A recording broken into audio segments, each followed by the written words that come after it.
تو لوگ کہہ رہے ہیں کہ مودی ظلم ہے، مودی ظالم ہے، مودی ظالم ہے، وہ ظلم کر رہا ہے۔ میں کہتا ہوں ہندوستان کا مسلمان مودی سے بڑا ظالم ہے، کیونکہ ہندوستان کا مسلمان صبح اٹھنے سے لے کر آنکھ کھلنے سے لے کر رات کو سونے تک نہ جانے کتنی بار نبی کے سنتوں کا جنازہ نکال دیتا ہے۔ ہمارے نبی اپنے صحاباؤں کے ساتھ ایک بار گزر رہے تھے راستے سے، راستے میں انہیں ایک پتھر دکھا، نبی وہ پتھر کو پکڑتے ہیں اور راستے کے کنارے میں پھینک دیتے ہیں اور کہتے ہیں اپنے صحاباؤں سے کہ اگر تمہیں راستے میں کوئی رکاوٹ دکھے تو تم اسے ہٹا دو تاکہ تمہارے بعد جو آئے اسے پریشانی نہ ہو۔ تو صحاباؤں نے اس بات پہ اتنا عمل کیا کہ کئی سالوں کے بعد ایک یہودی کا گروپ اس راستے سے گزر رہا تھا، اسی راستے سے، اور راستے میں ایک پتھر گرا ہوا دیکھتا ہے تو پتھر کو دیکھ کر بولتا ہے کہ شاید اس راستے سے مسلمان نہیں گزرا۔ میرے بھائیوں، وہ تھا ان کا ایمان۔ اور ہم آج کہیں بھی بم پھٹتا ہے تو بولتے ہیں شاید مسلمانی ہوگا، کہیں بھی گولیاں چلتی ہے تو کہتا ہے مسلمانی ہوگا۔ یہ نہیں کہہ رہا ہوں کہ مسلمان ہوگا، اپنے اندر جھانک کر دیکھیں کہیں اللہ کا عذاب تو نہیں آیا ہم پہ، کہیں اللہ تو ناراض نہیں ہم سے۔ میں بھٹکل کے لوگوں سے نہیں بول رہا، پر بھٹکل کے لوگوں کے ذریعے میں ہندوستان تک یہ بات پہنچانا چاہ رہا ہوں، ہندوستان کے مسلمانوں تک یہ بات پہنچانا چاہ رہا ہوں۔ ایک بار ہمارے نبی صلی اللہ علیہ وسلم راستے سے گزر رہے تھے، ایک بوڑھی عورت کو دیکھتے ہیں، وہ اپنے سامان کو لے کر کھڑی تھی، تو مزدور کا انتظار کر رہی تھی وہ۔ تو نبی کریم جاتے ہیں، کہتے ہیں اے میری ماں، میں تمہارا مزدور بن جاؤں کیا؟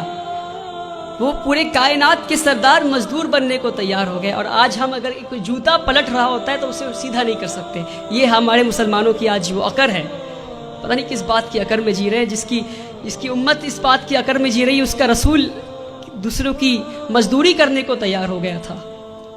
کہتے ہیں اے ماں جی، میں مزدور بن جاؤں تمہارا؟ ماں جی کہتی ٹھیک ہے، وہ بوڑھی عورت کہتی ٹھیک ہے، تو مجھے مکہ کے باہر چھوڑ دو۔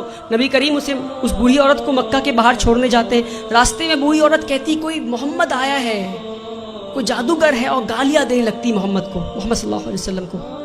نبی کریم پیار سے شانتی سے مسکراتے ہوئے ان کی بات سنتے ہیں، مکہ کے باہر لے جا کر چھوڑ دیتے ہیں۔ اور جب واپس ہو رہے ہوتے ہیں تو بوڑھی عورت پوچھتی ہے ارے بیٹا، تو نے میری مزدوری کی ہے، مزدوری تو لے جا۔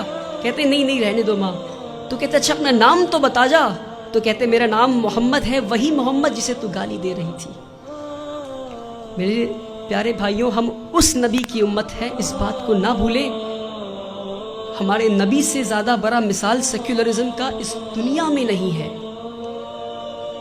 جس نے مزدوری کی اس غیر قوم عورت کی جو ان کو گالیاں دے رہی تھی، مسکراتے ہوئے اس کا کام کر دیا۔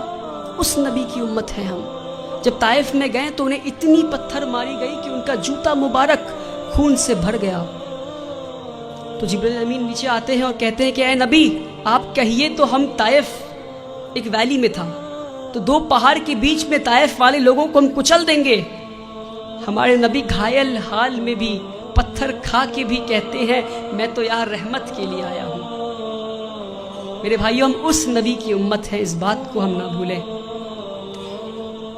جس دن مسلمان اپنے نبی کی سنتوں کا جنازہ نکالنا بند کر دے گا، اس دن ہماری تقدیر بدل جائے گی انشاءاللہ۔